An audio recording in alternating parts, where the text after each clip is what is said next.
بسم اللہ الرحمن الرحیم۔ شروع اللہ کا نام لے کر جو بڑا مہربان نہایت رحم والا ہے۔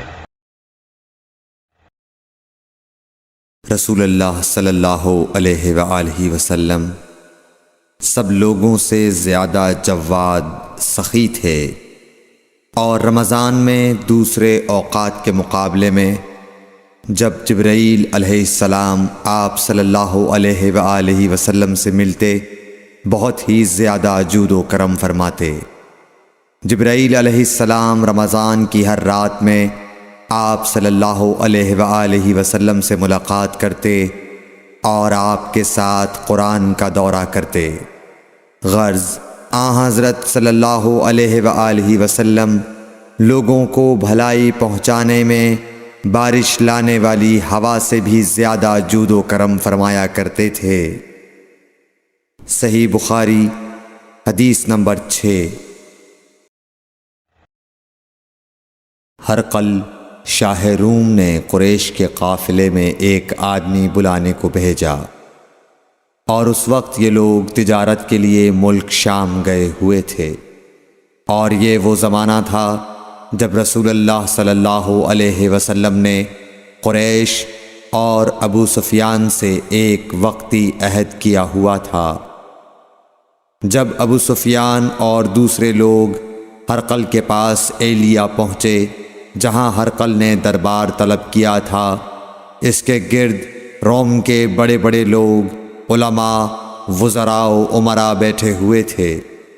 ہرقل نے ان کو اور اپنے ترجمان کو بلوایا، پھر ان سے پوچھا کہ تم میں سے کون شخص مدعی رسالت کا زیادہ قریبی عزیز ہے؟ ابو سفیان کہتے ہیں کہ میں بول اٹھا کہ میں اس کا سب سے زیادہ قریبی رشتہ دار ہوں۔ یہ سن کر ہرقل نے حکم دیا کہ اس ابو سفیان کو میرے قریب لا کر بٹھاؤ اور اس کے ساتھیوں کو اس کی پیٹھ کے پیچھے بٹھا دو۔ پھر اپنے ترجمان سے کہا کہ ان لوگوں سے کہہ دو کہ میں ابو سفیان سے اس شخص یعنی محمد صلی اللہ علیہ وسلم کے حالات پوچھتا ہوں، اگر یہ مجھ سے کسی بات میں جھوٹ بول دے تو تم اس کا جھوٹ ظاہر کر دینا۔ ابو سفیان کا قول ہے کہ خدا کی قسم اگر مجھے یہ غیرت نہ آتی کہ یہ لوگ مجھ کو جھٹلائیں گے تو میں آپ صلی اللہ علیہ وسلم کی نسبت ضرور غلط گوئی سے کام لیتا۔ خیر، پہلی بات جو ہرقل نے مجھ سے پوچھی وہ یہ کہ اس شخص کا خاندان تم لوگوں میں کیسا ہے؟ میں نے کہا وہ تو بڑے اونچے عالی نسب والے ہیں۔ کہنے لگا اس سے پہلے بھی کسی نے تم لوگوں میں ایسی بات کہی تھی؟ میں نے کہا نہیں۔ کہنے لگا اچھا اس کے بڑوں میں کوئی بادشاہ ہوا ہے؟ میں نے کہا نہیں۔ پھر اس نے کہا بڑے لوگوں نے اس کی پیروی اختیار کی ہے یا کمزوروں نے؟ میں نے کہا نہیں، کمزوروں نے۔ پھر کہنے لگا اس کے تابعدار روز بڑھتے جاتے ہیں یا کوئی ساتھی پھر بھی جاتا ہے؟ میں نے کہا نہیں۔ کہنے لگا کیا اپنے اس دعوی نبوت سے پہلے کبھی کسی بھی موقع پر اس نے جھوٹ بولا ہے؟ میں نے کہا نہیں، اور اب ہماری اس سے صلح کی ایک مقررہ مدت ٹھہری ہوئی ہے، معلوم نہیں وہ اس میں کیا کرنے والا ہے۔ ابو سفیان کہتے ہیں میں اس بات کے سوا اور کوئی جھوٹ اس گفتگو میں شامل نہ کر سکا۔ ہرقل نے کہا کیا تمہاری اس سے کبھی لڑائی بھی ہوئی ہے؟ ہم نے کہا کہ ہاں۔ بولا پھر تمہاری اور اس کی جنگ کا کیا حال ہوتا ہے؟ میں نے کہا لڑائی ڈول کی طرح ہے، کبھی وہ ہم سے میدان جنگ جیت لیتے ہیں اور کبھی ہم ان سے جیت لیتے ہیں۔ ہرقل نے پوچھا وہ تمہیں کس بات کا حکم دیتا ہے؟ میں نے کہا وہ کہتا ہے کہ صرف ایک اللہ ہی کی عبادت کرو، اس کا کسی کو شریک نہ بناؤ، اور اپنے باپ دادا کی شرک کی باتیں چھوڑ دو، اور ہمیں نماز پڑھنے، سچ بولنے، پرہیزگاری اور صلہ رحمی کا حکم دیتا ہے۔ یہ سب سن کر پھر ہرقل نے اپنے ترجمان سے کہا کہ ابو سفیان سے کہہ دے کہ میں نے تم سے اس کا نسب پوچھا تو تم نے کہا کہ وہ ہم سے عالی نسب ہے، اور پیغمبر اپنی قوم میں عالی نسب ہی بھیجے جایا کرتے ہیں۔ میں نے تم سے پوچھا کہ دعویٰ نبوت کی یہ بات تمہارے اندر اس سے پہلے کسی اور نے بھی کہی تھی؟ تو تم نے جواب دیا کہ نہیں۔ تب میں نے اپنے دل میں کہا کہ اگر یہ بات اس سے پہلے کسی اور نے کہی ہوتی تو میں سمجھتا کہ اس شخص نے بھی اسی بات کی تقلید کی ہے جو پہلے کہی جا چکی ہے۔ میں نے تم سے پوچھا کہ اس کے بڑوں میں کوئی بادشاہ بھی گزرا ہے؟ تو تم نے کہا کہ نہیں۔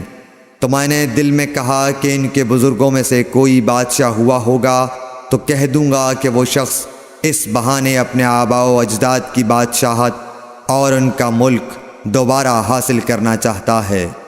اور میں نے تم سے پوچھا کہ اس بات کے کہنے یعنی پیغمبری کا دعویٰ کرنے سے پہلے تم نے کبھی اس کو دروغ گوئی کا الزام لگایا ہے؟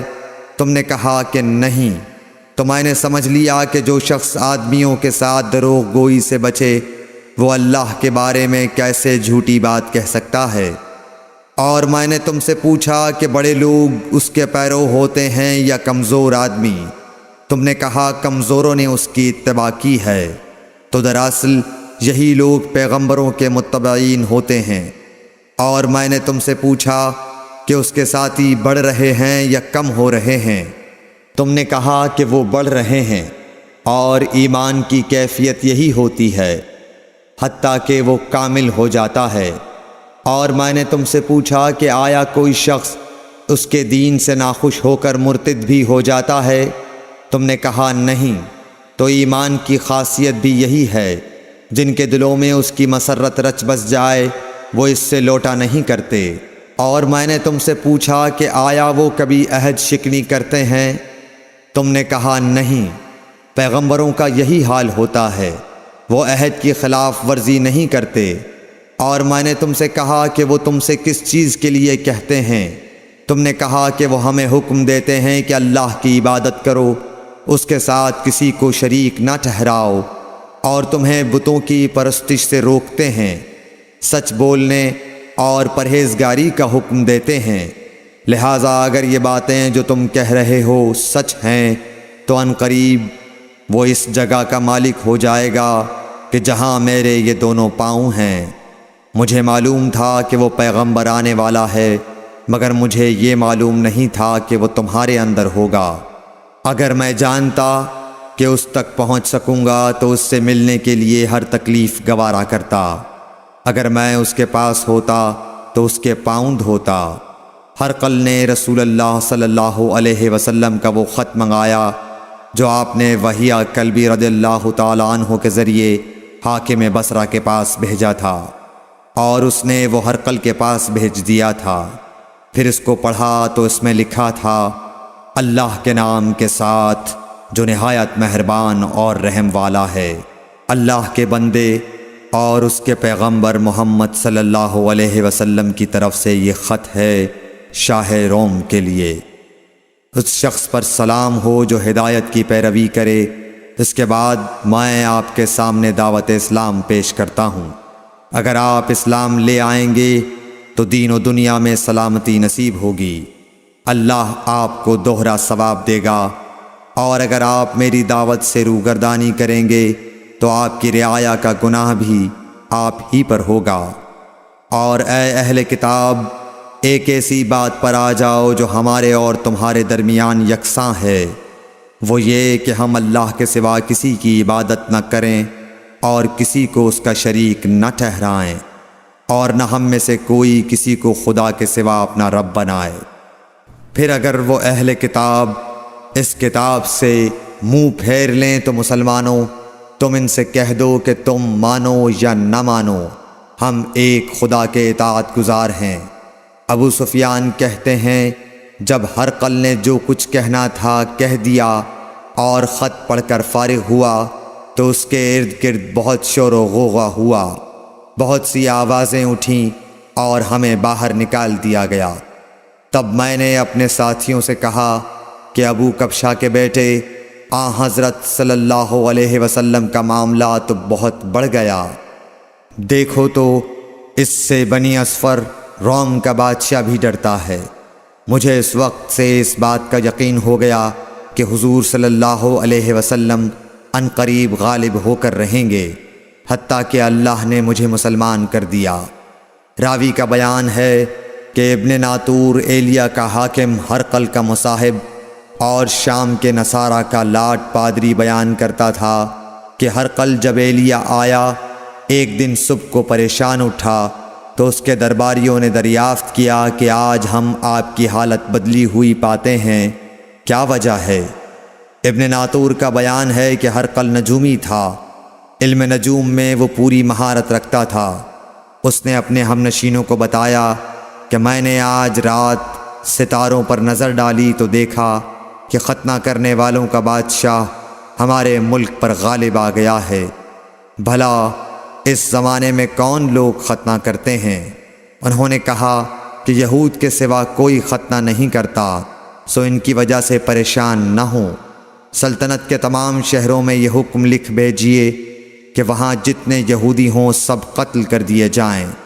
وہ لوگ انہی باتوں میں مشغول تھے کہ ہرقل کے پاس ایک آدمی لایا گیا جسے شاہ غسان نے بھیجا تھا۔ اس نے رسول اللہ صلی اللہ علیہ وسلم کے حالات بیان کیے۔ جب ہرقل نے سارے حالات سن لیے تو کہا کہ جا کر دیکھو وہ ختنہ کیے ہوئے ہے یا نہیں۔ انہوں نے اسے دیکھا تو بتلایا کہ وہ ختنہ کیا ہوا ہے۔ ہرقل نے جب اس شخص سے عرب کے بارے میں پوچھا تو اس نے بتلایا کہ وہ ختنہ کرتے ہیں۔ تب ہرقل نے کہا کہ یہی محمد صلی اللہ علیہ وسلم اس امت کے بادشاہ ہیں جو پیدا ہو چکے ہیں۔ پھر اس نے اپنے ایک دوست کو رومیہ خط لکھا اور وہ بھی علم نجوم میں ہرقل کی طرح ماہر تھا۔ پھر وہاں سے ہرقل حمص چلا گیا۔ ابھی حمص سے نکلا نہیں تھا کہ اس کے دوست کا خط اس کے جواب میں آ گیا۔ اس کی رائے بھی حضور صلی اللہ علیہ وسلم کے ظہور کے بارے میں ہرقل کے موافق تھی کہ محمد صلی اللہ علیہ وسلم واقعی پیغمبر ہیں۔ اس کے بعد ہرقل نے روم کے بڑے آدمیوں کو اپنے حمص کے محل میں طلب کیا اور اس کے حکم سے محل کے دروازے بند کر لیے گئے۔ پھر وہ اپنے خاص محل سے باہر آیا اور کہا، اے روم والو، کیا ہدایت اور کامیابی میں کچھ حصہ تمہارے لیے بھی ہے؟ اگر تم اپنی سلطنت کی بقا چاہتے ہو تو پھر اس نبی صلی اللہ علیہ وسلم کی بیعت کر لو اور مسلمان ہو جاؤ۔ یہ سننا تھا کہ پھر لوگ وحشی گدھوں کی طرح دروازوں کی طرف دوڑے، مگر انہیں بند پایا۔ آخر جب ہرقل نے اس بات سے ان کی یہ نفرت دیکھی اور ان کے ایمان لانے سے مایوس ہو گیا تو کہنے لگا کہ ان لوگوں کو میرے پاس لاؤ۔ جب وہ دوبارہ آئے تو اس نے کہا، میں نے جو بات کہی تھی اس سے تمہاری دینی پختگی کی آزمائش مقصود تھی، سو وہ میں نے دیکھ لی۔ تب یہ بات سن کر وہ سب کے سب اس کے سامنے سجدے میں گر پڑے اور اس سے خوش ہو گئے۔ بالآخر ہرقل کی آخری حالت یہی رہی۔ صحیح بخاری حدیث نمبر 7۔